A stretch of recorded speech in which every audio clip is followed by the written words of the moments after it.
अगर मैं आपको सिर्फ अपने लीगल डिपार्टमेंट की बात करूं तो हमने कोई 40 के करीब कोई केसेस हम लोगों ने लड़े हैं। और ऐसे ऐसे केसेस हमारे पास आए थे, जब हमारे पास आए तो हमें पता लगा यार ऐसे भी केसेस हो सकते हैं, ऐसा भी लोग कर सकते हैं। हमारा फाउंडेशन ने जो रखा है बेसिकली थोड़ा सा इसलिए ज़रूरी है कि आप लोगों को आपके राइट्स तो पता हों। आपके साथ कोई ज्यादती हो गई, आप घर आए, आप बैठ गई, हमारे वकील साहब के साथ एक ज्यादती हुई, वो कोर्ट चले गए। मैंने इस अवेयरनेस सेशन में ये सीखा कि आपके साथ लोग आपको इंसाफ दिलाने के लिए खड़े होते हैं तब तक जब तक आप खुद इतनी हिम्मत करें। अगर आप पीछे हट जाएंगे तो कोई आपकी इस तरह से मदद नहीं कर सकेगा और आपको इंसाफ नहीं मिल सकेगा। मशवरा दे दूंगा मैं यहाँ पे सबको कि कभी किसी को मजाक में भी चेक काट के नहीं दे देना। इवन चेक बुक की उतनी हिफाजत करना जितनी अपनी गाड़ी की या पैसों की करते हो कैश की। चेक अगर किसी भी सूरत में आपका मेरे पास आ गया, मैंने वो बाउंस करा दिया, आपके FIR लाजमी हो जाएगी। उसमें ये बातें बाद में होंगी कि ये मेरे पास से गायब हुआ था, ये ज़बरदस्ती ले गया था, क्योंकि चेक देने का, मेरे पास आपका चेक आने का मकसद ये कि कोई ना कोई लायबिलिटी थी जो आपने मुझे चेक दिया है। अब जब FIR कट जाएगी तो आपको ओबियसली बेल करानी होगी। जब आप बेल कराओगे फिर आपको कोर्ट में पेश होना पड़ेगा एज एन अक्यूज। जब तक केस चलेगा, हमारे सिस्टम के मुताबिक कम से कम भी 6 महीने तो केस चलेगा वो, तब तक आपको अपने आप को प्रूफ करना होगा कि मैं गिल्टी नहीं हूँ। अब आप जब 6 महीने बाद प्रूफ करोगे तो ये 6 महीने तो वैसे ही सज़ा से कम नहीं होते। आइदर आपका वो चेक गुम हो गया। अब वही वाली बात है कि जैसे इन्होंने कहा कि जनाब वो तो मैं लेके नहीं घूमता लाइसेंस, या चोरी हो गया। अब कोई कह देता है, अक्सर लोग हमारे पास आते हैं, सर वो चेक मुझसे चोरी हो गया था। भाई चोरी जब हुआ था तो आपने क्या कोर्ट थाने में जाके FIR कटाई थी कि ये चीज़ मेरे से चोरी हो गई है, या कोर्ट गए थे कैंसिल करवाने के लिए? नहीं। तो चेक सीधा सीधा सा एक बॉम्ब की तरह है कि अगर आपने किसी को चेक दे दिया, आपकी लायबिलिटी बन गई। अब आपको वो पेमेंट करनी है, ठीक है।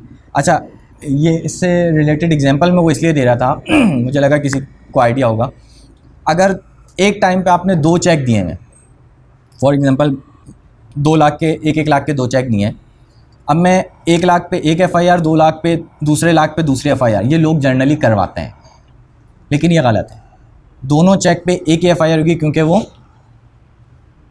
आर्टिकल 13 में लिखा है कि डबल पनिशमेंट नहीं हो सकती। एक ही मामला है ना, एक ही चीज़ के अगेंस्ट, एक ही ट्रांजैक्शन के अगेंस्ट आपने 2 लाख दिए थे, तो अब उसको आधा आधा करके 3 दफ़ा तो किसी को सज़ा नहीं मिलेगी। आप अगर वो थाने भी ले जाता है आपको, आप उसको चीज़ें शो कर सकते हैं कि भाई ये मेरा लाइसेंस, गाड़ी के पेपर, एनीथिंग जो चीज़ें मौजूद हैं, तो वो आपको तंग नहीं करेगा, रिलीज़ करेगा ऑब्वियसली। अच्छा, अगर नहीं है उस वक्त भी, तो ये नहीं है कि आपकी सज़ा शुरू हो गई आपके पास पूरी अपॉर्चुनिटी है फेयर ट्रायल की।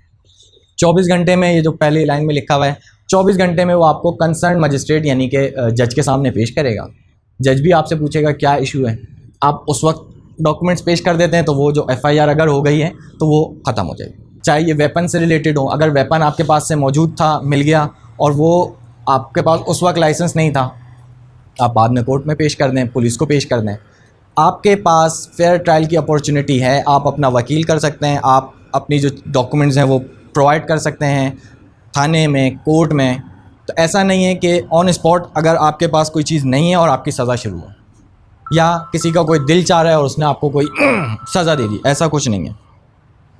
आपके पास जो हमारे लॉ अच्छा, अब ये एक क्या मैंने बताया, ये जर्नल लॉ है, ये कॉन्स्टिट्यूशन है, इसमें एक जर्नली बात लिखी हुई है। जर्नली आपको बता दिया फेयर ट्रायल आपको मिलेगा, 24 घंटे में कोई भी आपको पुलिस पकड़ती है उसको मजिस्ट्रेट के पास पेश करना है। ये हो गई जर्नल चीज़ें। अब इसके बाद साइबर लॉ अलग है, फलाना PPC अलग है, पाकिस्तान पीनल कोड, और बहुत सारे इस तरीके से क्रिमिनल के लॉ मौजूद हैं, उसमें डील अलग है, लेकिन इससे कॉन्ट्रडिक्शन नहीं होगी। AI के दौर में कौन इस चीज़ को मान लेगा? मैं आपको 50,000 रुपये ट्रांसफ़र करूं, अकाउंट में आपके नहीं आए, या आपका इंटरनेट नहीं चल रहा, मैं रिसिप्ट बना के दूँ यार मैंने 50,000 ट्रांसफ़र कर दिया, आप मानोगे? अभी तक मोटरवे पे तो मौजूद होगा इन लोगों के पास, लेकिन लोकल पुलिस के पास इतनी हमारा जो है ना टेक्नोलॉजी, या गरीब मुल्क हैं उनके पास ये चीज़ें अभी नहीं हैं कि वो ऑनलाइन फ़ौरन से सर्च करके ओके कर लें। लेकिन जो हमारे अपने पास प्रोड्यूस करने का है वो डिजिटल एविडेंस एक्सेप्टेबल नहीं है फ़िलहाल। अगर कोई डिजिटल एविडेंस होती है, चाहे वो हम कोर्ट में जाके भी पेश करें, वो उसकी वेरिफिकेशन करवाते हैं। और वेरिफिकेशन थ्रू डिपार्टमेंट होती है। तो ये जो चीज़ें हैं ऑन ठीक है होती हैं, मैं कह रहा हूँ कि जनाब ये है ऑनलाइन मैं ख़ुद भी सर्च करके दिखा दूँ, लेकिन वही वाली बात है कि जो आज तक दौर जहाँ तक पहुँच चुका है 2 नंबरी करना कोई मुश्किल नहीं है, तो इसलिए हार्ड कॉपी ये लोग मांगते हैं। अभी जैसा आपने सुना होगा 27 अमेंडमेंट में एक इन्होंने चेंज किया है कि जनाब 2 लोगों को जो है वो ताहयात एक सेफ्टी प्रोवाइड कर दी। अब वो यही कहना है कि जनाब वो इस लॉ से कॉन्ट्राडिक्टरी है, क्योंकि इसमें लिखा है कि जनाब तमाम लोग बराबर हैं।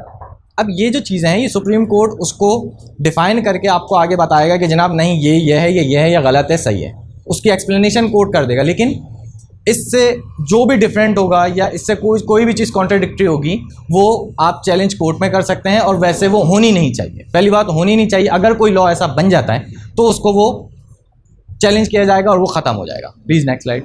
यहाँ वही वाली बात है कि कोई भी शख्स लॉ से ऊपर नहीं है, ठीक है। जो भी लॉ आपका है, चाहे वो अगर हम रेंट लॉ में आ रहे हैं, फैमिली लॉ में आ रहे हैं, तो वो इससे ऊपर कोई चीज़ नहीं हो सकती। जो लॉ बना दिया गया आप सबको लॉ के अंदर रहना है। अब बहुत सारी चीज़ें ऐसी होती हैं, आगे हम पढ़ेंगे, कोई फ्रीडम आपको स्पीच की दी हुई है। अब फ्रीडम ऑफ स्पीच का ये मतलब नहीं है कि कुछ भी बोलते रहो।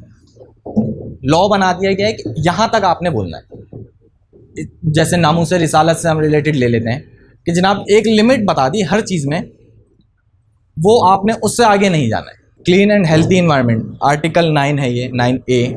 गवर्नमेंट कोशिश करती है कि क्लीन और हेल्दी इन्वायरमेंट आपको प्रोवाइड किया जाए, और वो काफ़ी हद तक कोशिश में कामयाब भी हो रहे हैं। लेकिन ऑब्वियसली कुछ मामला ऐसे हैं, जैसे एग्जांपल में इन्होंने अभी बिलियन ट्री एक प्रोजेक्ट था कि जनाब दरख्त लगेंगे तो आपको क्लीन अप हेल्दी इन्वायरमेंट मिलेगा। प्लास्टिक बैग से रिलेटेड गवर्नमेंट ने अभी एक चीज़ इंट्रोड्यूस की। लेकिन मामला बहुत सारे कुछ इसलिए ख़राब हो जाते हैं क्योंकि हम लोग भी ऐसे ही नहीं जनाब प्लास्टिक बैग चाहिए, और अगर कोई दुकानदार नहीं दे रहा तो लड़ाई भी कर लेते हैं और अगली बार उसके पास जाना भी छोड़ देते हैं। लेकिन ये चीज़ें, अच्छा अब हमाद फाउंडेशन की एग्जांपल ले लें। हमाद फाउंडेशन ने एक बहुत अच्छी कैंपेन शुरू की थी, और मैं हमेशा इनके साथ अपनी दोनों छोटी बेटियों के साथ भी कंट्रीब्यूशन करता रहता हूँ, जाता हूँ ज़रूर। प्लांटेशन, अब मेरे अपने घर का भी ये छोटा सा एक मसला है, पौधे ला के रखे तो घर में ये एतराज़ हो गया कि इससे मच्छर हो जाते हैं चीज़ें, लेकिन करना ज़रूरी है। हम हर चीज़ हुकूमत पे छोड़ दें ये भी गलत है। पौधे लगे हुए हैं, पानी देना। अब हमाद फाउंडेशन ने जो एक ये कैंपेन चलाई थी, बहुत सारी जगह बहुत सारे पौधे लगाए, लेकिन आई थॉट के उसमें से 50% सर्वाइव कर रहे होंगे। क्यों? लोग पानी नहीं दे रहे होंगे। तो ये चीज़ गवर्नमेंट का एक ज़िम्मेदारी ज़रूर है कि हेल्दी इन्वायरमेंट प्रोवाइड करना है, क्लीन इन्वायरमेंट प्रोवाइड करना, लेकिन ऑब्वियसली वो जब तक हम उसमें शामिल नहीं होंगे तो वो भी सक्सेसफुल नहीं हो सकते। तो ये लेकिन हमारा एक बेसिक राइट है। इसके लिए स्पेशल कोर्ट्स भी बने हुए हैं। अगर आपको जैसे फॉर एग्जांपल आपके घर के पास कोई फैक्ट्री लगा ले और उस फैक्ट्री से कोई पॉल्यूशन फैल रही है, आप उसके ऊपर सू फाइल कर सकते हैं। उसके लिए स्पेशल कोर्ट्स बनी हुई हैं। आप जा सकते हैं कि जनाब ये मुझे इशू हो रहा है, आप इसको यहाँ से फैक्ट्री मूव करवाएं या ख़त्म करवाइए, ठीक है। जैसे आपने देखा होगा कि इन्होंने साइड एरिया नूरियाबाद पे फैक्ट्री शिफ्ट की, साइड एरियाज़ अलग बने हुए हैं। तो एक इंडस्ट्रियल एरियाज़ अलग होते हैं, रेजिडेंशियल अलग होते हैं, कमर्शियल अलग होते हैं। कमर्शियल में इस तरह के मामला नहीं होते, लेकिन इंडस्ट्रियल एरियाज़ जो होंगे वो आपके रेजिडेंस के साथ नहीं होंगे। अच्छा, ये भी एक जनरल पब्लिक से रिलेटेड, आप लोगों से रिलेटेड बड़ा इंपॉर्टेंट पॉइंट है, सेफगार्ड और अरेस्ट डिटेंशन। हम लोग अक्सर इस चीज़ के डर में होते हैं कि यार कोई उठा के ना ले जाए, कोई पकड़ ना ले। अगर फॉर एग्जांपल आपको कोई पुलिस वाला रोके तो आपके जहन में होता है ना कि यार ये थाने ना ले जाए, लड़कियों को क्या होता है, लड़कियों को कौन लेके जाएगा, बेचारे हम लोगों को होता है ये सारा मसला। तो एक होता है कि भाई पुलिस वाला थाने ना ले जाए, ये नहीं है, वो चीज़ नहीं है, लाइसेंस नहीं है, गाड़ी के पेपर नहीं है। अच्छा, आपके पास बेसिकली होने चाहिए हर चीज़ हर वक्त। हमारा एक्सक्यूज़ क्या होता है? एक्सक्यूज़ ही कहूँगा मैं, जहाँ वो चोरी हो जाती है इसलिए मैं ओरिजिनल नहीं रखता, कॉपी रखता हूँ, या अक्सर तो यहाँ तक आ जाते हैं सर अभी पीछे वाले रोड पे चोरी हो गई इसलिए अभी नहीं है। तो ये जो चीज़ें हैं होनी चाहिए, लेकिन इसके बाद क्या है, आपके पास बाकायदा लॉ के तहत अपॉर्चुनिटीज़ पूरी की पूरी मौजूद हैं कि जनाब आप लोगों को एक आइडिया होगा कि 18 साल से कम उम्र जो हैं उनको आप जॉब पे नहीं रख सकते। उनके राइट्स हैं सारे कि आप उनको ज़बरदस्ती नहीं कर सकते। एक अच्छा, अब इससे रिलेटेड ये आर्टिकल 11 जो है, मैंने कहा ये जर्नल एक इसने आपको गाइडलाइन दे दी, इसके नीचे एक स्पेशल लॉ है, वो लेबर लॉ कहलाता है, ठीक है। लेबर लॉ में भी दो अलग अलग हैं, एक वेजेस से रिलेटेड एक्ट अलग है, एक लेबर लॉ अलग है। इसके कमिश्नर अलग बैठता है, जो मामला देखता है। NIRC की कोर्ट अलग है, लेबर कोर्ट अलग है, सिविल कोर्ट में भी आप अपना मैटर लेके जा सकते हैं। लेबर लॉ से रिलेटेड आपको 4-5 चीज़ें प्रोवाइड की गई हैं जहां आप अपनी रेमेडी अवेल कर सकते हैं। फॉर एग्जांपल आवर्स भी आपके बिल्कुल क्लियर हैं कि जनाब दिन में 8 घंटे और वीकली भी कुछ लिमिटेड है 8 into 5। अब इससे ज़्यादा कोई काम करवाएगा तो वो भी लॉ बिल्कुल क्लियर है कि वो आपको ओवर टाइम देगा। मैनेजमेंट की जॉब में नहीं होता क्योंकि वो कॉन्ट्रेक्चुअल होती हैं और वो एक टास्क बेस्ड होती हैं। लेकिन अगर आप जाएंगे फैक्ट्री साइट पे तो वो प्रोडक्शन से रिलेटेड होती हैं। वहाँ जो आपसे एक्स्ट्रा काम करवाएगा वो आपको पर आवर के हिसाब से पेमेंट देगा। ग्रेजुएटी या प्रॉविडेंट फंड भी देगा आपको। तो ये सारी चीज़ें आर्टिकल 11 के थ्रू एक लॉ, स्पेशल लॉ बनाया गया है, लेबर लॉ और ये चीज़ें, और उसमें आपको ये चीज़ें सारी प्रोटेक्ट कर दी कि जनाब आपसे कोई ज़बरदस्ती काम भी नहीं करवा सकता। अभी कोई रिसेंट लॉ था साइबर से रिलेटेड था, जो सोशल मीडिया से रिलेटेड था, वो लॉ बनता है 2025 में, ठीक है, और आपने एक पोस्ट की हुई है 2024 में, क्या उस पर पनिशमेंट होगी? ये चीज़ इससे प्रोटेक्ट करती है। ये नहीं हो सकता कि अचानक से किसी को आपको सज़ा देने का दिल कर रहा हो, वो एक लॉ पास करे 2025 में और बोले तुमने ये जुर्म पहले किया था। तो ये एक असूल तय कर दिया है कि जनाब ऐसा नहीं होगा कि आपने कोई जुर्म पहले कर लिया और लॉ बाद में चेंज करके अचानक से आपको सज़ा देने का उनका दिल किया, उन्होंने सज़ा दे दी। तो ये जो भी लॉ पास होगा उसका इफ़ेक्ट नेक्स्ट टाइम से होगा। हाँ, अगर वो पोस्ट फॉर एग्जांपल आपकी कंटिन्यूटी में है, 2025 में लॉ पास हो गया और 24 में की है, वो कंटिन्यू आपकी पोस्ट है, तो फिर डिलीट करना भी बनता है। ये नहीं कि उसके बाद आप कंटिन्यू रखें और बोलो नहीं सज़ा तो नहीं मिलेगी क्योंकि 24 में पोस्ट किया था। ये सबसे पहला और सबसे प्रायर लॉ है, ठीक है। जो भी लॉ बनेगा वो इसके तनाजुर में बनेगा, इसके अंडर में होगा, इससे डाइवर्ट नहीं होगा, कोई इससे मुख्तलिफ नहीं होगा, कोई इससे कॉन्ट्राडिक्टरी नहीं होगा, राइट। जैसे अब मैं आपको बता रहा हूँ, एक रेंट लॉ है। अगर आप किसी से जगह किराए पे लेते हैं तो आपका बीइंग अ टेनेंट और बीइंग अ लैंडलॉर्ड जो रिलेशन है वो उसमें प्रोटेक्ट है कि भाई अगर कोई भी डिस्प्यूट होगा वो स्पेसिफिकली उस स्पेशल लॉ में डिसाइड होगा। इसी तरीके से आप आ जाएं, फैमिली लॉ है एक। फैमिली लॉ क्या है? मियाँ और बीवी, अब इन दोनों का कोई भी डिस्प्यूट होगा, आप कोर्ट जाएंगे, आपका उस रेलिवेंट लॉ में केस फाइल होगा और वो लॉ में स्पेसिफिकली सारी चीज़ें लिखी हैं कि फॉर एग्जांपल खुला कैसे होनी है, जहेज़ का सामान कैसे मिलना है, हक महर के क्या मामलात हैं, ये सारी चीज़ें। उसके बाद एक guardian ward related to family है कि बच्चा जो माइनर होता है अगर सेपरेशन हो जाती है तो उसके क्या राइट्स हैं, वो कैसे डील होगा। कस्टम लॉ है, FBR है, सेल्स टैक्स है, बहुत सारे लॉ हैं। लेकिन कोई भी लॉ हमारे कॉन्स्टिट्यूशन से कॉन्ट्राडिक्टरी नहीं होगा। जो इसमें अच्छा, कॉन्स्टिट्यूशन जो बनाया गया था वो बनाया है इस्लामिक शरई हिसाब से, क्योंकि हमारे पाकिस्तान का पूरा नाम है इस्लामी जमहूरिया पाकिस्तान। तो इस्लामिक वो, अब ये कॉन्स्टिट्यूशन इस्लामिक लॉ से कॉन्ट्राडिक्टरी नहीं होगा। अच्छा, ये वही मैंने बताया जनरल लॉ है। इसके बाद जो हमारा पाकिस्तान पीनल कोड है, ये आपको प्रोटेक्शन देता है कि भाई आपकी कोई, जैसे आप जनरली देखते हैं पुलिस वाले मिसट्रीट कर रहे हैं, मिसबिहेव कर रहे हैं, या कोई और एजेंसी या कोई भी मिसट्रीट कर रहा है, वो नहीं कर सकते। यहाँ आपको थ्रू पाकिस्तान पीनल कोड उसकी अलग पनिशमेंट है कि कोई भी आपको अगर इस तरीके से गालम गलोच या कोई ज़द-ओ-कोब करता है उसको पनिशमेंट मिलेगी। प्लस आपके घर में कोई पुलिस वाला भी without permission of the court enter नहीं हो सकता। आइदर, अब बात वही आती है कि बहुत सारी चीज़ें इस तरीके से हैं कि स्पेशल लॉ में स्पेशल सर्कमस्टांसिस में स्पेशल ट्रीटमेंट होगी।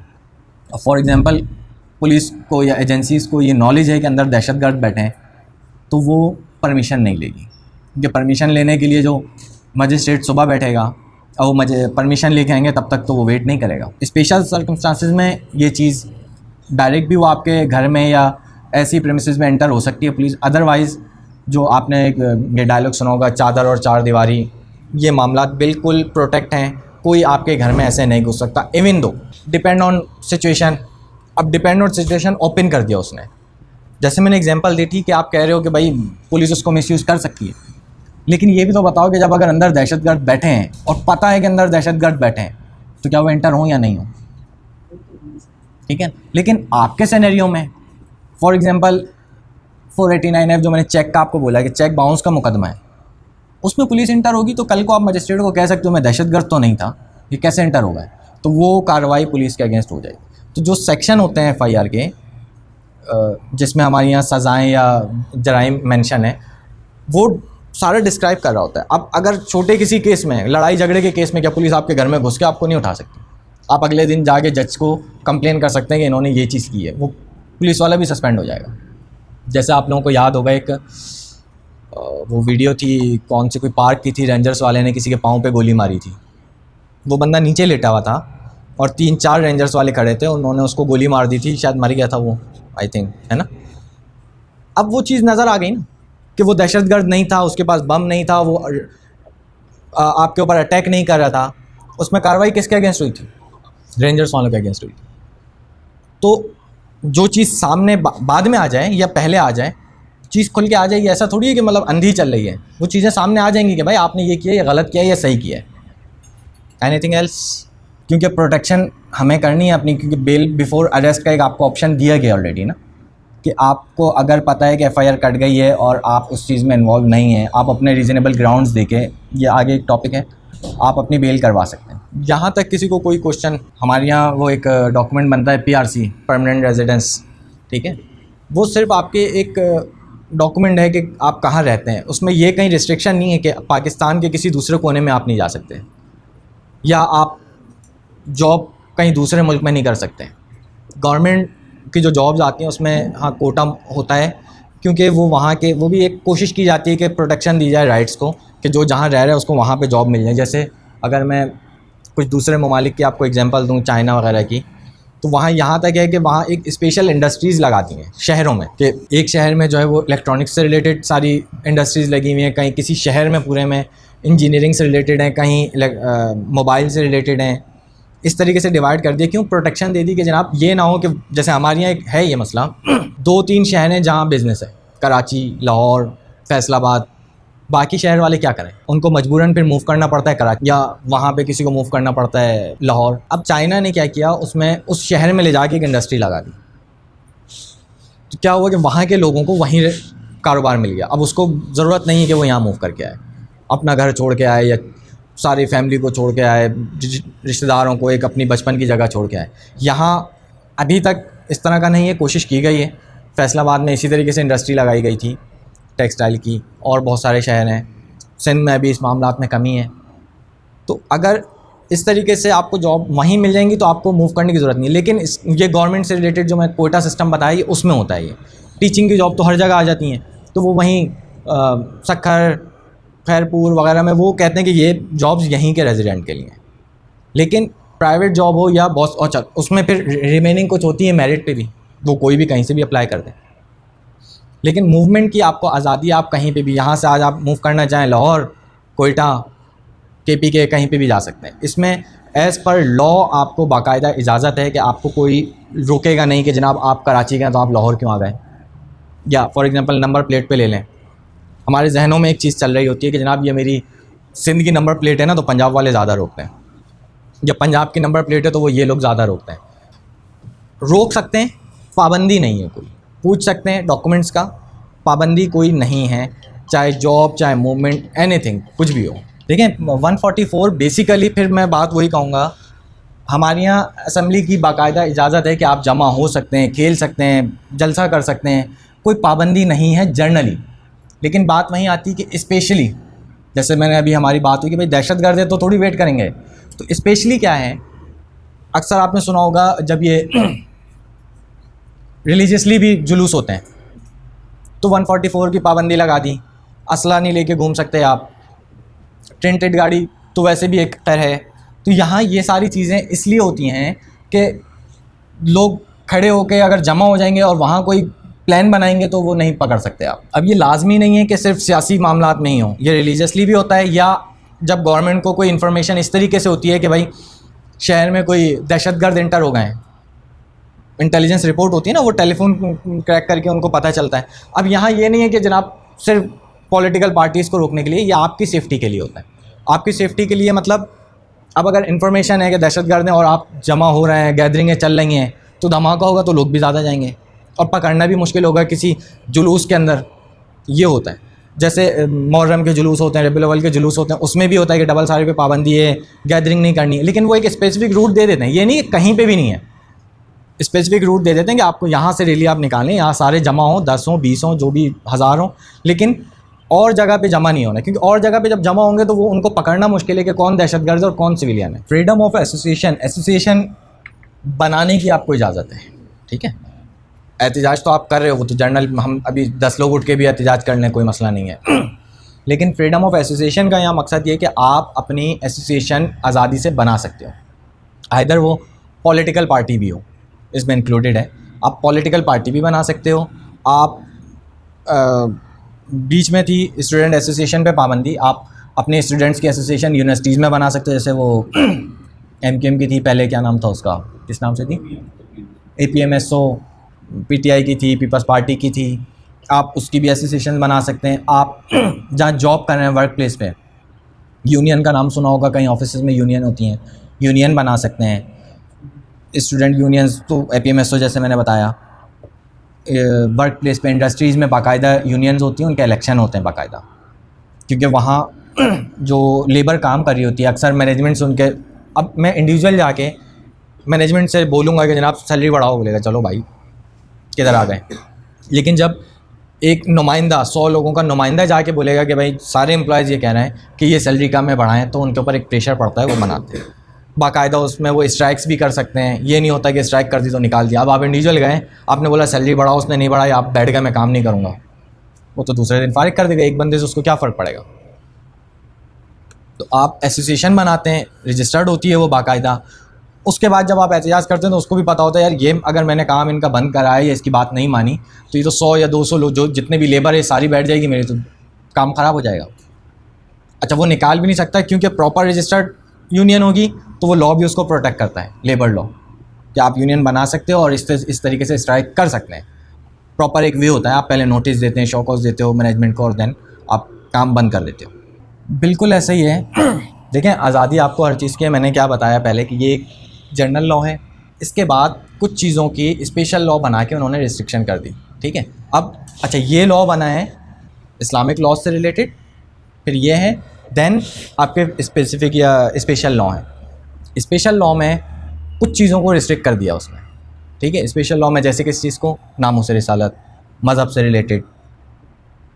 अभी रिसेंटली कुछ फोर्सेस से या उससे रिलेटेड इन्होंने कर दिया कि जुडिशरी से रिलेटेड कि आप इतनी लिमिट सेट कर दी।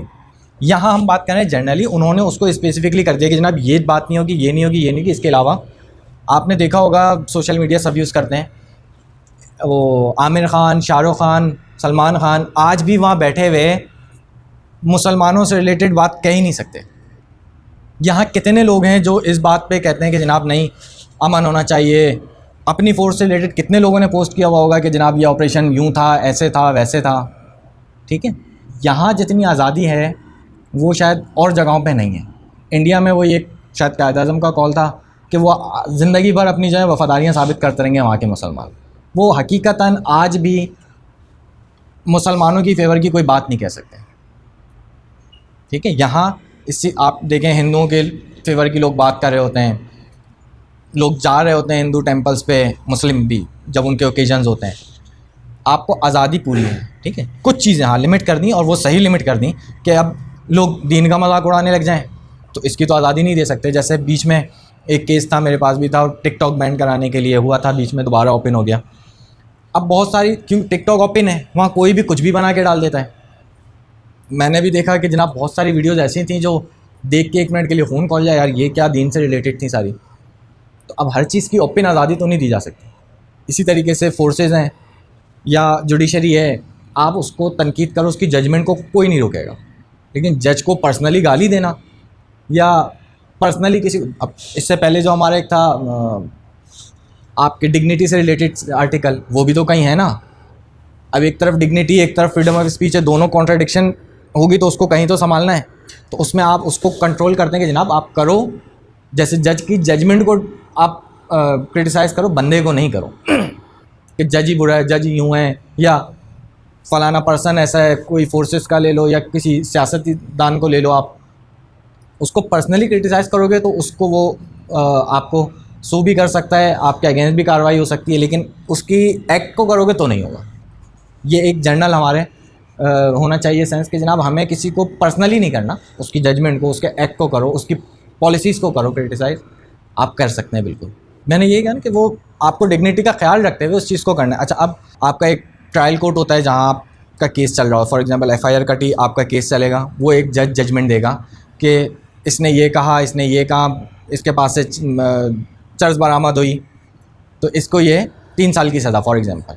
जब हम उसकी अपील में जाएंगे तो ऑब्वियसली उस जजमेंट को तो मुझे ये कहना ही होगा ना कि ये सही नहीं है। जजमेंट तो उसका एक वर्डिक्ट है, उसका ओपिनियन है, उसको तो हम बिल्कुल चैलेंज करेंगे, वो गलत भी है। और हम, लेकिन वही बात कि एक लिमिट्स में रहेगी। ये नहीं कि जज जाहिल था, जज ने तो मुझे लगता है LLB नहीं किया हुआ, वो तो उसने जो लिखा है उसकी अंग्रेज़ी गलत है।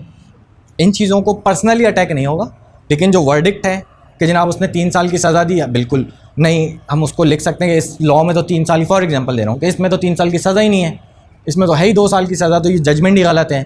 इसने मुझे अपॉर्चुनिटी नहीं दी, वकील उस दिन था नहीं मेरा और इन्होंने ज़बरदस्ती केस चलाया, बिल्कुल ये चीज़ आप लिख सकते हैं। जो प्रोसीजर है, जो उसका वर्डिक्ट है, जो उसकी सोच है, उसको आप चैलेंज कर सकते हैं, पर्सनली अटैक नहीं होगा। मैंने बताया जर्नल है, इसमें आपका ये है कि आप, जैसे हम लोग अक्सर खड़े हो जाते हैं, कोई हादसा हो गया, आप खड़े हो गए, हम देख रहे हैं क्या हुआ, हमारा राइट है भाई, देख सकते हैं, इन्फॉर्मेशन गैदर कर सकते हैं क्या हुआ, क्या हो रहा है। अखबार एक आपका सोर्स है, आपको कोई बैन नहीं कर सकता कि आपको इन्फॉर्मेशन नहीं पहुंचाएंगे, अखबार बैन कर दो, मीडिया बैन कर दो। इसी तरीके से कोई डॉक्यूमेंट्स होते हैं, जैसे आप कोर्ट जाएं तो कोई जजमेंट पास हुई है आप देख सकते हो, कोई आपको रोकेगा नहीं कि आप क्यों इसकी कॉपी ले रहे हो। इसी तरीके से जो अब यहाँ पे वही बात है, ये एक जर्नल है, स्पेसिफिक मामला अलग है। स्पेसिफिक आप बोलोगे भाई वो जो फ़ौज ऑपरेशन कर रही है उसकी डिटेल ला के दो मुझे, वो तो नहीं देगी ना, वो दे देगी तो सब दहशतगर्दों को बता दोगे तुम जाके। तो इस तरीके से जो स्पेसिफिक या कोई क्रिटिकल इन्फॉर्मेशन होती है वो एक अलग है, एक होती है पब्लिक इन्फॉर्मेशन। पब्लिक इन्फॉर्मेशन का आपको बिल्कुल राइट है, आपको पता है। जैसे आप, याद आ गया, इसकी एक बहुत अच्छी सी एग्जांपल थी इमरान खान को हटाते हुए, उसने कोई लेटर लहराया था, याद है, साइफर, वो पब्लिक इन्फॉर्मेशन नहीं थी, उसने वो पब्लिक कर दी। जो चीज़ पब्लिक नहीं है और पब्लिक उस तक पहुंच जाए या ले ले, अब लेने वाले को भी सज़ा होगी या देने वाले को होगी। वहाँ उसके ऊपर केस यही बना है कि आपने ये इन्फॉर्मेशन पब्लिक नहीं थी और आपने पब्लिक को दी, और उसका कहना था नहीं वो एनवलप बंद था। तो अब ये मामला आगे केस चल के प्रूव होगा कि क्या मामला था, लेकिन वो जो चीज़ पब्लिक इन्फॉर्मेशन है वो आपका राइट है। जो पब्लिक इन्फॉर्मेशन नहीं है, आप अगर वो, जैसे फॉर एग्जांपल अक्सर हमारे पास होता क्या है, केसेस में लोग आते हैं और सर ये इन्फॉर्मेशन मेरे पास है, सर मेरे पास ये अंदर की बात भी है। अब हम, अगर कोई और बंदा हो वो तो पहुंच जाए, हाँ लेके चलो चलो जज के पास, भाई जज भी तो पूछेगा कि ये इन्फॉर्मेशन आई कहाँ से, तो इसका मतलब तुमने चोरी की है, वो तो पहले चोरी का मुकदमा भुगतना पड़ेगा कि जनाब आपने 2 लोगों को इस लॉ से तो निकाल दिया। अब वो इक्वल तो नहीं है हमारे, ऐसे ही है, पहले भी नहीं थे, दूसरा वाला तो पहले भी नहीं था लेकिन अब तो टेक्निकली भी नहीं रहा, लीगली भी नहीं रहा। तो ये जो चीज़ें असल में देखें होता है क्या है, बहुत सारा जो हमारे यहाँ कॉन्स्टिट्यूशन या स्पेशल लॉ होता है, हाई कोर्ट में जो कॉन्स्टिट्यूशन पिटिशंस जो होती हैं ना, सुना होगा आप लोगों ने, जो चैलेंज होती हैं, वो होता यही है कि जनाब ये जो लॉ में लिखा है ये सही नहीं लिखा, या लॉ में जो बात लिखी है उसका अब एक बंदे के जहन के मुताबिक एक मतलब है, एक बंदे के जहन के मुताबिक एक मतलब है। जैसे फेयर ट्रायल ले लें, फेयर ट्रायल का आपके जहन में एक अलग शायद मतलब हो, मेरे जहन में टेक्निकली अलग मतलब होगा। या आप ये ले लें कि जनाब चर्च के मुकदमे में मैक्सिमम सज़ा 10 साल है, मेरे पास एक केस था, जज साहब ने उठा के 10 साल सज़ा दे दी, मैंने उसको चैलेंज किया हाई कोर्ट में। जब हमने हाई कोर्ट गए तो हमने कहा सर इसमें लिखा है मैक्सिमम पनिशमेंट, मैक्सिमम का क्या मकसद है, ज़्यादा से ज़्यादा ना, तो ज़्यादा की लिमिट है ना, कम की लिमिट तो नहीं है। इन्होंने तो पूरी उठा के 10 साल दे दी, कम तो हो सकती है ना, इससे ज़्यादा नहीं हो सकती, ऐसा ही है ना इसका मतलब। अब वो जज साहिबा का जहन बिल्कुल एक जगह अटक गया, नहीं 10 साल की सज़ा है, 10 साल की नहीं है, 10 साल मैक्सिमम है, आप कम तो अपनी मर्ज़ी से कर सकती हैं। एक बंदा आके प्लीड गिल्टी कर रहा है, आपको कह रहा है कि ठीक है मेरे से गलती हो गई, तो आपने उठा के 10 साल ठोक दिया उसको। तो हम जाते हैं हाई कोर्ट्स में या सुप्रीम कोर्ट में बहुत सारी लॉ की इंटरप्रिटेशन के लिए, उसकी डिफ़ाइन करने के लिए, उसको डिफ़ाइन करने के लिए हम बहुत सारी जजेस को जजमेंट्स देते हैं कि सर ये देखें पहले ये जजमेंट हुई, सम टाइम हमें इंडिया की या और भी जगह की जजमेंट्स देते हैं। तो यहाँ पे अब यही वाला मामला ऑब्वियसली कोर्ट में चैलेंज होगा, हो गया है, कुछ होगा अभी कि जनाब ये, तो फिर आर्टिकल को आपको चेंज करना पड़ेगा और कॉन्स्टिट्यूशन में फिर एक और अमेंडमेंट लानी पड़ेगी। इसके नीचे आप लिख दो कि जनाब ये 2 लोग इस चीज़ से बाहर हैं, बाकी सबके लिए इक्वल है लॉ। अब यहाँ तो बात मैं करना नहीं चाहता लेकिन कह देता हूँ कि वो तो फिर 10 बंदे मार के भी आ जाए बोले कोई बात नहीं, या वो कोई भी पॉलिसी बना दें गलत या सही, इस्लाम से हट के भी बना दे, क्योंकि सज़ा तो उसको होनी नहीं है। तो अभी ये चीज़ ऑब्वियसली डिफ़ाइन होगी, लेकिन अदरवाइज़ आप हों या कोई MNA हो या कोई वज़ीर हो, इक्वल राइट्स, चाहे वो रिहाइश से रिलेटेड हो, चाहे वो जितने भी हमने ऊपर अभी जितने भी राइट्स पढ़े फ्रीडम ऑफ स्पीच से रिलेटेड हो। ऐसा नहीं है कि आप कम बोलोगे वो ज़्यादा बोलेगा, या आपको एजुकेशन सिर्फ मैट्रिक तक मिलेगी उसको बैचलर्स तक मिलेगी, या वो PhD कर सकता है आप नहीं कर सकते। ये सारी चीज़ें तमाम पाकिस्तान के जितने भी शहरी हैं उनके लिए इक्वल है। राइट ऑफ एजुकेशन तो एक सिंपल सी चीज़ है कि जो हमने अभी पहले ही मैंने डिस्कस किया कि एजुकेशन का राइट है सबको। अच्छा, इसमें एक चीज़ मैं बताऊं कि बहुत सारी चीज़ें ऐसी हैं, नेक्स्ट शायद हेल्थ है, जो गवर्नमेंट की जिम्मेदारी है प्रोवाइड करना। ठीक है, हेल्थ हो गया, हेल्थ के लिए उन्होंने हॉस्पिटल्स बनाए हैं, सिविल हॉस्पिटल है, जिना है, बहुत अच्छी फैसिलिटीज़ हैं वहाँ। लेकिन बात वहीं आके एक रुकती है कि जनाब हमारे पास इतने रिसोर्सेज नहीं हैं कि गवर्नमेंट तमाम लोगों को उनके घर के पास या 100% सहूलतें फ़राहम कर सके, आइदर वो एजुकेशन हो या हेल्थ हो। हेल्थ और एजुकेशन बेसिकली गवर्नमेंट की जिम्मेदारियों में आते हैं कि आपको फ्री ऑफ कॉस्ट प्रोवाइड करना है उन्होंने। लेकिन बात वहीं, जैसे अब हम किसी पटिशन में जाते हैं अगर कोर्ट में, यूनिवर्सिटी रोड वाला जो प्रोजेक्ट है, इसमें बहुत सारे वकील जब पटिशन में गए कि जनाब इतना टाइम हो गया, इतना लोग सफ़र कर रहे हैं, तो गवर्नमेंट ने आगे सीधा हाथ ही उठा दिया, सर बजट नहीं है, क्या करें, इसलिए स्लो चल रहा है प्रोजेक्ट। तो अब जहाँ बजट का इशू आ जाता है तो जज भी खामोश होता है, उसने अपनी जेब से तो नहीं दे देना, क्योंकि हमारे यहाँ टैक्स वो ले आते हैं, सारा डेटा बनाना तो कोई मुश्किल नहीं है, लेकिन है भी मामला, वो डेटा लेके आ जाते हैं, सर इतना टैक्स कलेक्ट हुआ था, इसमें ये बजट है, ये देखें हमने तो पूरा बजट वैसे ही अनाउंस कर दिया है। इस वजह से बहुत सारी चीज़ें ऐसी होती हैं जो पूरी होती हुई नज़र नहीं आती, लेकिन आपके राइट्स अपनी जगह मौजूद है। नेक्स्ट कीजिएगा, ये तो होता ही नहीं है। इसके अगेंस्ट की एग्जाम्पल नहीं कोई है। अच्छा देखें, ये वाली जो एग्जाम्पल आपने अभी दी है ना, बात की है, ये ताकत है, और हमारे यहाँ ताकत के मामले में जो है वो गिच पिच हो जाती है। ये सेशन हमारा फाउंडेशन ने जो रखा है बेसिकली थोड़ा सा इसलिए ज़रूरी है कि आप लोगों को आपके राइट्स तो पता हो। आपके साथ कोई ज्यादती हो गई, आप घर आई, आप बैठ गई, हमारे वकील साहब के साथ एक ज्यादती हुई, वो कोर्ट चले गए, कमीज शलवार पहनने पे उनको एक तारिक रोड के रेस्टोरेंट में जाने पे रोक दिया था, सुना था किसी ने, उन्होंने जाके केस फाइल कर दिया, उसने माफ़ी भी मांगी, उसने पॉलिसी भी अपनी चेंज कर ली। क्यों? फ़र्क क्या था आप में और उसमें? पावर नहीं ना, हर जगह पावर नहीं ना। He knows the law, he know the law, you don't know. ठीक है, आपको नहीं पता था, आपने वो एक जो भी चीज़ थी आपने खामोशी से बर्दाश्त की, आप घर आके बैठ गए। उस वकील को पता था, वो गया, उसने चैलेंज कर दिया, लीगल नोटिस भेजा, केस फाइल किया, उसने आके माफ़ी मांगी। आपने किसी को हाँ, आपने किसी को टच किया था इस मामले पे? आप नहीं किसी के पास अपनी रेमेडी लेके कि भाई मेरे साथ ये ज्यादती हुई है। अच्छा, अब इसकी एक और एग्जांपल ले लेते हैं। आपने ये बात कह दी है तो नताशा वाला केस आपको पता है, वो जो कार सास पे एक्सीडेंट हुआ था, वो कितनी पावरफुल थी। उसके जो वालिद हैं वो रंगून वाला पूरा हॉस्पिटल में एक बिल्डिंग उसने बनाई हुई है जिना में, ठीक है, और ऑन एन अदर हैंड उसके जो ससुराल था वो ये गुल अहमद वाले थे, ना पैसे की कमी थी ना पावर की कमी थी। उसको सज़ा हुई, जेल गई, सज़ा पे भी मैं आ जाता हूँ, आपके फ़ौरन जहन में आएगा नहीं सज़ा नहीं हुई थी, जेल गई वो, पुलिस ने अरेस्ट किया, केस चला।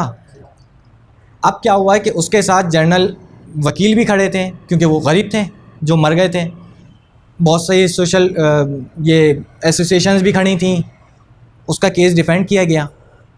एंड में आके उसने माफ़ी भी मांगी, उसने उनको कंपनसेट भी किया, उतना कंपनसेट किया। अब अगर सिर्फ दियत पे आ जाते तो दियत शायद 80 लाख रुपए थी, उन्होंने करोड़ों रुपए दिए उसको। अब मरने वाला, अच्छा किसी भी एक्सीडेंट के केस में, किसी भी एक्सीडेंट के केस में अगर आपके पास लाइसेंस है गाड़ी का और आप ड्रंक नहीं किए हुए, और नेग्लिजेंट ड्राइविंग तो होती है अक्सर, ये सारी चीज़ें अवेलेबल हैं, आपको छूट जाना है। आपने, आप जाओगे जेल, आप बेल फाइल करोगे कि सर गलती हो गई मुझसे, ख़त्म कहानी। उसके केस में तो रिपोर्ट भी वही आई थी कि हाँ ड्रंक की हुई थी, आई थी। ये इतना अंधा कानून नहीं है अमीर गरीब के लिए, ऐसा नहीं है कि कुछ भी नहीं मिलना आप लोगों को, लड़ोगे तो मिलेगा ना। जब उसका केस डिफेंड हुआ तो उनको पता चला कि हाँ यहाँ हम फंस गए, उन्होंने कंपनसेट किया, उसने माफ़ किया, कनपट्टी पे पिस्टल रख के नहीं माफ़ी करवाई थी। बहुत सारे केसेस में चलो मान लिया कि प्रेशर भी होता है, लेकिन ये जो आपके सामने मैं एक एग्जांपल दे रहा हूँ, इसमें ऐसा नहीं है कि आप लोग सब लोग बस हाथ छोड़ के बैठ जाओ कि जनाब हमारे साथ तो ज्यादती होती रहती है, हमें तो कुछ मिलना ही नहीं, हम कमज़ोर हैं, हम कमज़ोर हैं। क्यों कमज़ोर हो? आपके दिल में ये बात है कि मैं कमज़ोर, आपने सोच लिया कि मैं कमज़ोर हूँ। हम कौन सा, मेरे पास कौन सा यहाँ बारूद या कोई पिस्टलें लगी हुई हैं या मेरे पीछे कोई गार्ड खड़े हैं? उस वकील के साथ कौन सा कोई खड़ा था? उसको सिर्फ कानून का पता था।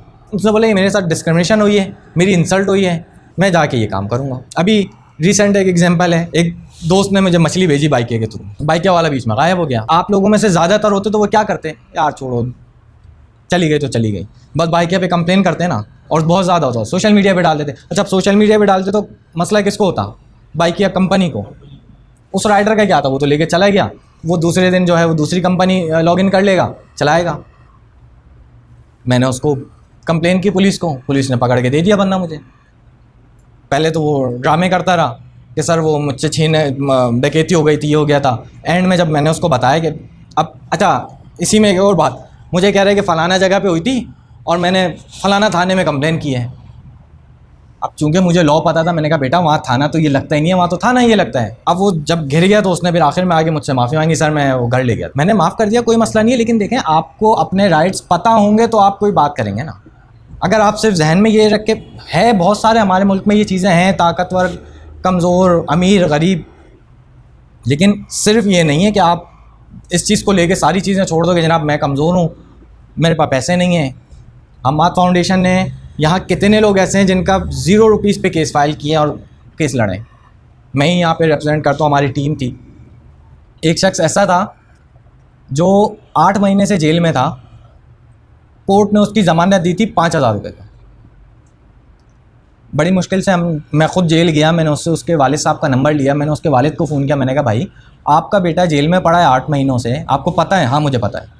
मैंने कहा आप आ जाएँ, 5,000 रुपये भी हम दे रहे हैं, हमाद फाउंडेशन ने, हमाद भाई ने कह दिया था हम पे कर देंगे, सिर्फ आप आ जाएँ, एक ज़मानत आपको देनी है। कहता मैं नहीं आऊँगा। अब वल्लाह आलम भाई घर में क्या तुम्हारे मसले मसाइल हैं, लेकिन हमने उसकी फिर जाहिर सी बात है ज़मानत के लिए शख्स चाहिए था, वो हम नहीं देने के लिए तैयार थे, हमने अमाउंट देने के लिए तैयार थे। हमने उसका मेरिट पे केस चलाया, कोर्ट ने भी उसको कहा यार छोटी सी बात है छोड़ देते हैं। तो ऐसे बहुत से गरीब हैं, ये नहीं है कि अगर आप ढूंढेंगे तो आपको वे आउट मिलेगा ना। फैमिली थी एक, उसका फैमिली डिस्प्यूट था। अब वकील होता है, अगर जनरली मैं बोलूँ वो फ़ीस लेके केस लड़ लेता। वो आए हमारे पास, उसका जब शौहर आया तो मैंने उससे पर्सनली बात की, मैंने कहा यार देखो घर वाले मामला ये हैं वो हैं, वो मैटर रिजॉल्व हो गया, वो घर चली गई। एक आपको समझाने के लिए कोई बंदा होना चाहिए, क्योंकि देखें आप जब आपस में लड़ रहे होते हैं तो दोनों इक्वल होते हैं ना, दोनों बस लड़ते रहेंगे। कोई एक बंदा सुपरवाइज़ कर देगा, जैसे जज होता है, जज एक प्री ट्रायल करता है, समझाता है, दोनों को समझ जाते हैं। इसी तरीके से लॉ, आपको नॉलेज होनी चाहिए, आपका माइंड ओपन होना चाहिए। ये जब सारी चीज़ें होंगी आपके पास तो आप बेहतर फैसले कर सकते हैं। ऐसा नहीं है कि मतलब आप घर में बैठे रहें और बोलें कुछ नहीं, हो ही नहीं सकता। अगर शायद ये वाली बात होती तो शायद हम आज भी ये सोचते कि नहीं कुछ नहीं हो सकता, इस मुल्क का छोड़ दो। उन्होंने एक इनिशिएट लिया, वो आज कोशिश कर रहे हैं कि चीज़ें कुछ बेहतर हों, लोगों को स्किल्स दे रहे हैं, एजुकेशन दे रहे हैं।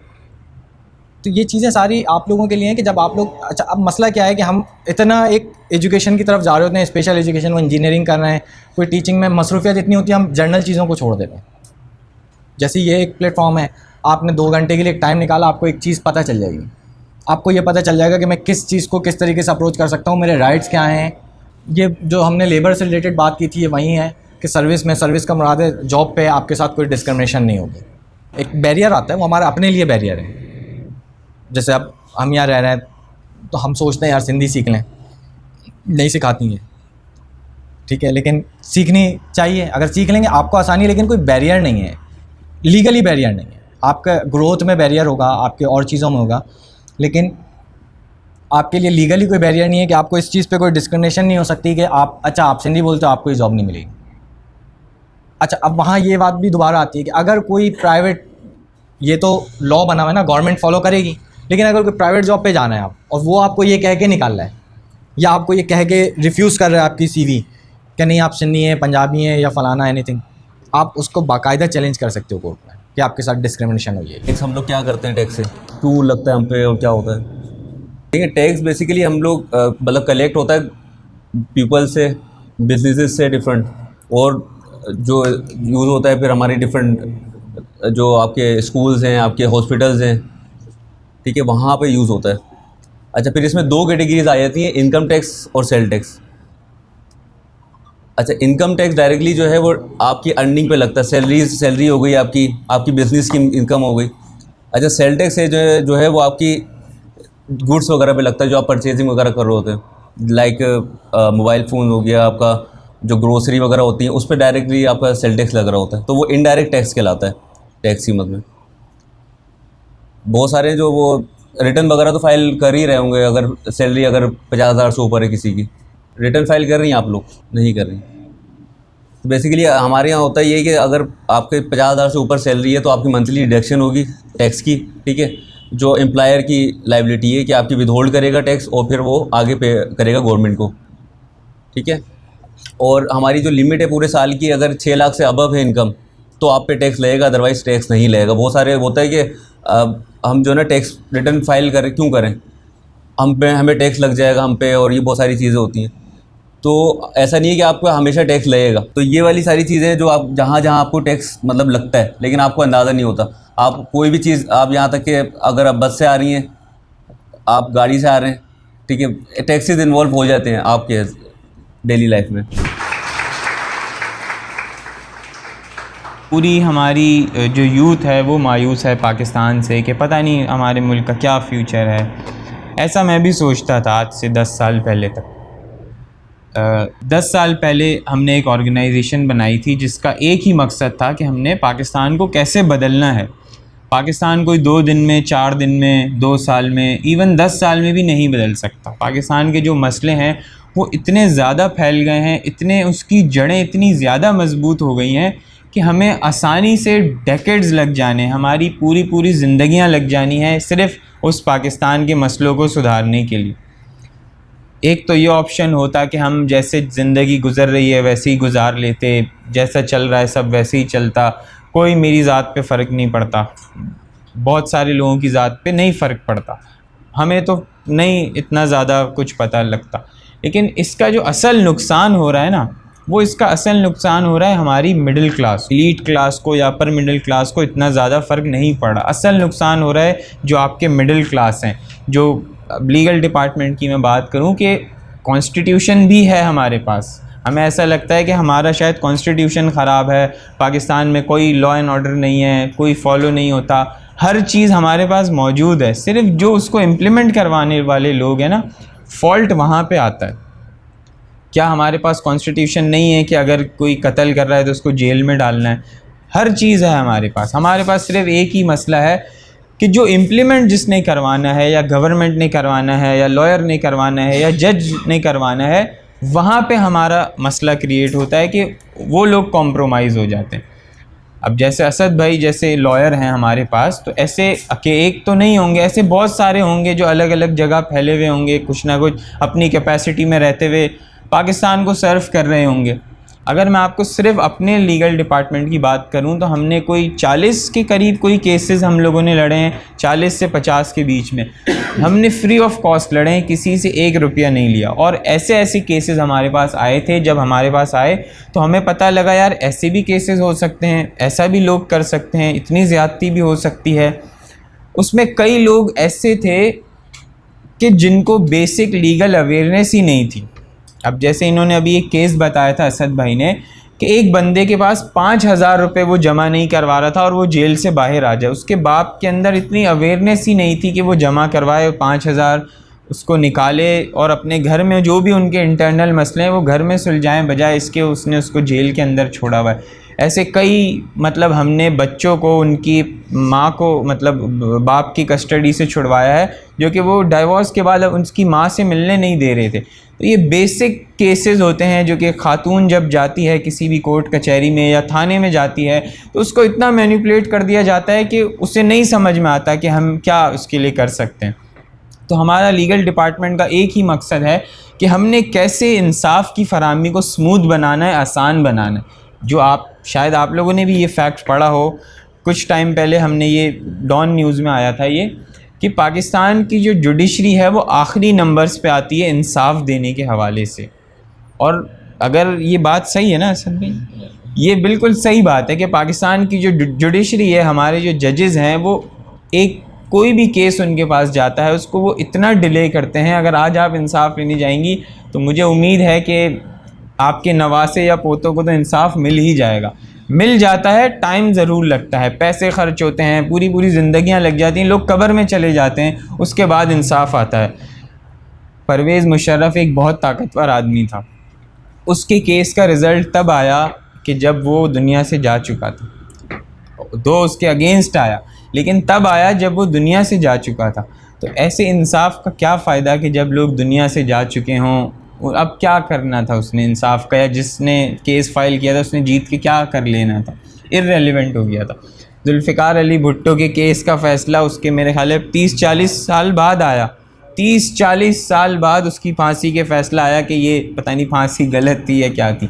ऐसे कई केसेस होंगे, ये वो केसेस हैं जो पब्लिक लाइमलाइट में आ जाते हैं, पब्लिक को याद रहते हैं। ऐसे कई वो भी केसेस होंगे जो आप और मेरे जैसे लोगों का भी डिसीजन आया होगा, लेकिन वो न्यूज़ में इसलिए नहीं आया क्योंकि हमें कोई जानता नहीं। अब हमारा रोल क्या है इस सोसाइटी में, इस लॉ सेमिनार से आप क्या लेकर जा रहे हैं? सिर्फ बेसिक जो हमने चीज़ें ली हैं वो तो आप लेकर जा रहे हैं। मैं चाहता हूँ आप कुछ चीज़ें इस लॉ सेमिनार से लेकर जाएं अपने साथ। अगर आपके साथ कहीं भी ज़्यादती हो रही है, नाइंसाफ़ी हो रही है, तो आपने उस पर खामोश नहीं बैठना, कभी भी नहीं बैठना। उस पर ज़रूरत ही नहीं है आपको खामोश बैठने की। अगर आपको ये लगता है कि कोई मुझे मार देगा, कोई मुझे नुकसान पहुंचा देगा, कोई मुझे जो है ना डिफेम कर देगा, कोई आपका कुछ भी नहीं कर सकता। जब तक अल्लाह ना चाहे आपका कोई एक बाल भी नहीं तोड़ सकता। और जब आपकी मौत लिखी होगी, आपको नुकसान पहुंचाए लिखा होगा, वो होगा, चाहे आप कितना भी छुप जाएं। बेनज़ीर बुलेट प्रूफ गाड़ी में जा रही थी, लेकिन एक गोली से मरी, जो कि रॉकेट से भी गाड़ी तबाह नहीं हो सकती थी, लेकिन वो एक गोली से मर गई। ऐसे कई सारे लोग हैं जो कि इतनी प्रोटेक्शन लेते हैं, इतनी चीज़ें करते हैं, बट वो एक सिर्फ नॉर्मल हार्ट अटैक से मर जाते हैं। माइकल जैक्सन ने पता नहीं कितनी गोलियां खा ली थी कि भाई मैं 100 साल तक ज़िंदा रहूँगा, वो सिवियर एक नॉमिनल सी उससे उसका इंतकाल हो गया, वो मर गया। सो ये ज़िंदगी, मौत, इज़्ज़त, ज़िल्लत, हर चीज़ अल्लाह के हाथ में। आज हम जब यहाँ से जाएं तो हमने किसी भी नाइंसाफ़ी के ख़िलाफ़ चुप नहीं रहना। इसके भी इस्लाम ने हमें 3 दर्जे सिखाए हुए ना, कि आप किसी बुराई देखो, हाथ से रोको, हाथ से नहीं रोक सकते, मुंह से रोको, उसको समझाओ, वो भी नहीं कर सकते तो आप उसको दिल में तो कम से कम बुरा समझो। दिल में हम सब उसको बुरा समझते हैं, लेकिन अब टाइम है कि हमने सेकंड स्टेज पर आना है। हमने मुंह से उसको रोकना है। हमारे पास सोशल मीडिया की ताकत है। अब चौथी चीज़ भी उसके अंदर जुड़ गई है, ये भी खैर वर्बल उसके अंदर ही आता है। सोशल मीडिया की आपके पास, आपको नहीं पता कि आपके पास कितनी बड़ी ताकत है। आप अपना सोशल मीडिया यूज़ करते सकते हैं अवेयरनेस के लिए। आप नहीं लिख सकते, नहीं पोस्ट कर सकते, नहीं बोल सकते, जो लोग आवाज़ उठा रहे हैं उनकी बात शेयर करें। सोशल मीडिया की ताकत है ये। सोशल मीडिया अगला जो रेवोल्यूशन आएगा, हमने लास्ट भी बात, रेवोल्यूशन नहीं, ट्रांसफॉर्मेशनल जो चेंज आएगा, वो सोशल मीडिया का बहुत बड़ा रोल होगा उसके अंदर। और कई जो हमने अपने आसपास मुल्कों में देखा है, जो ये जेन ज़ी लेकर आई है नेपाल वगैरह में, ये सब सोशल मीडिया की जनरेशन थी। हमारा लोगों ने तो कितना मजाक उड़ाया कि आप लोग क्या पूरा दिन सोशल मीडिया चलाते रहते हो, आप लोगों को क्या पता पाकिस्तान की हिस्ट्री क्या है, आप लोगों को तो नहीं पता, आप लोगों ने पढ़ी नहीं है। लेकिन मैं आपको गारंटी से एक बात कह रहा हूँ, जो हमारी जनरेशन है आज सोशल मीडिया वाली, जो जेन ज़ी हम लोग हैं, हम पाकिस्तान की सबसे ज़्यादा सोशली भी, पॉलिटिकली भी, हर लिहाज से अवेयर जनरेशन है। हमें ना कोई झूठ बोल के मैनिपुलेट नहीं कर सकता। हमारे अंदर एक अच्छी आदत है, हम सवाल करते हैं। बहुत सारे लोग यहाँ सवाल करते थे, अच्छी बात है कि अगर इन्होंने कोई बात बोल दी तो ज़रूरी नहीं ये ठीक है। अगर हमारे बड़ों ने कोई बात बोल दी, वो ज़रूरी नहीं वो ठीक है, उसको क्वेश्चन करो, क्यों है, कैसे है, क्या है। ये कोई गलत चीज़ नहीं है, ये कोई बदतमीज़ी के उसमें नहीं आता। आप सवाल पूछें, क्यों है ये, कैसे है। अपने हकूक़ के लिए अगर आज आप नहीं खड़े होंगे और ये एक्सपेक्ट करोगे कल को कोई और आएगा और आपके लिए आवाज़ उठाएगा, ये नहीं हो सकता, ये कभी नहीं होगा। दूसरी चीज़ आज हमने यहाँ से लेकर जानी है, हमने अपने आप को तो प्रोटेक्ट करना है, लेकिन ये एक सेल्फिश अप्रोच भी है। उसके साथ साथ हमने ये भी करना है कि अगर किसी और के साथ भी जुल्म हो रहा है, किसी और के साथ भी बुराई हो रही है, हमने उसके ख़िलाफ़ भी आवाज़ उठानी है। हमने ये वेट नहीं करना कि आज इसको नुकसान पहुंच रहा है तो कल मैं वेट करूं कि वही शख्स आएगा मुझे नुकसान पहुंचाएगा। हमने इसका भी वेट नहीं करना। हमने ये नहीं वेट करना कि देखी जाएगी जब होगा। अगर हमने देख लिया कि जुल्म हो रहा है, वो आपसे ज़्यादा कमज़ोर है, उसको नहीं पता, उसको अवेयरनेस दो, उसको समझा तो सकते हो कि भाई आप पुलिस स्टेशन जा सकते हो, आप किसी लॉयर से बात करो, आप कुछ ना कुछ करो, आप कहीं ना कहीं बात करो, आप सोशल मीडिया पे बात करो। ये एक चेंज है, ये एक ट्रांसफॉर्मेशनल चेंज है कि आप ना सिर्फ अपने आप को सेव करना है बल्कि अपने आसपास के लोगों को भी सेव करना है। तीसरी चीज़ मैं चाहता हूँ आप लोग यहाँ से ये भी लेकर जाएं, इंसाफ की अगर बात हो रही है, नेल्सन मंडेला ने कहा है ना कि अगर आपने मुल्क में चेंज लेकर आना है, मुल्क को बदलना है, तो आप कभी भी ज़कात खैरात सोशल वर्क से चेंज नहीं ला सकते। आप चेंज हमेशा लाएंगे इंसाफ से। अब आप ये सोचें मैं तो जज नहीं हूँ, मैं तो वकील नहीं हूँ, मैं कैसे चेंज लेकर आऊँ, मेरे पास तो मैं किसको इंसाफ दूँ? आप इंसाफ दे सकते हो। पाकिस्तान का मसला करप्शन तो है, फाइनेंशियल करप्शन है, मुझे पता है, बहुत बड़ा मसला है ये। लेकिन एक मसला और ये भी है, क्या हम इंसाफ कर रहे हैं अपने आसपास के लोगों से? जो हमारे घर में कोई काम कर रहा है, या हम अगर बॉस हैं, हमारे नीचे 4 लोग आते हैं, या हम एक ऐसी पोजीशन पे हैं, अगर आप यूनिवर्सिटी के स्टूडेंट हैं, आप सी आ रहे हैं अगर यूनिवर्सिटी के, तो अगर आपकी किसी से अच्छी दोस्ती नहीं है, आप उसको नुकसान पहुंचाने के लिए कोई ऐसा एक्ट करें, ये भी इंसाफ के उसमें आता है। ये आपको लग रहा है कि एक छोटी सी मैंने चीज़ कर दी और अपना बदला पूरा ले लिया है, ये कल को कर्मा आपके पास भी आएगा। ये दुनिया गोल है, जो जैसा आज आप करेंगे वैसा आपके साथ कल होगा। और अब ये दुनिया इतनी फास्ट हो गई है कि जो आज आप करेंगे ना, वो आपके साथ इस दुनिया के अंदर ही हो जाएगा। ये इतनी फास्ट हो गई है दुनिया। अगर आज आप किसी के साथ बुरा करेंगे, आपके साथ बुरा होगा, आप किसी के साथ अच्छा करेंगे, आपके साथ अच्छा होगा। और आपको किसी को बताने की ज़रूरत नहीं है कि मैंने इसके साथ अच्छा किया है, मैंने इसके साथ बुरा किया है। वो आपको ख़ुद पता लग जाएगा कि मैंने इसके साथ क्या किया था, आपको पता लग जाएगा मेरे साथ क्यों बुरा हो रहा है आज। और अगर आज आपके साथ बुरा हो रहा है तो फॉर अ रीज़न हो रहा होगा, कुछ अच्छा आपके लिए अल्लाह ने सोचा हुआ होगा। हर किसी की ज़िंदगी कोई आसान नहीं है, हर किसी को मतलब बहुत सारी चीज़ें प्लेट में रख के नहीं मिल जाती, जिद्दोजहद करनी पड़ती है, स्ट्रगल करनी पड़ती है। तो ये 3 चीज़ें मैं चाहता हूँ आज आप यहाँ से लेकर जाएँ। कोई भी अगर किसी के साथ नाइंसाफ़ी हो रही है, हमने उसको नहीं होने देनी, अपने साथ तो होने ही नहीं देनी, पहली चीज़। दूसरी चीज़, अगर किसी और के साथ भी हो रही है, हमने उसको रोकना है। सोशल मीडिया की बहुत बड़ी ताकत है, आपको अंदाज़ा नहीं है। 10 सालों में लोग हमारा मजाक उड़ाया करते थे कि आप क्या चेंज लेकर आएंगे, कैसे लेके आएंगे, क्यों लेके आएंगे। लोग मजाक उड़ा के, हमें कोई फ़र्क नहीं पड़ा, हम यहाँ आ गए, वो वहीं अभी तक हैं, कोई इससे फ़र्क नहीं होता।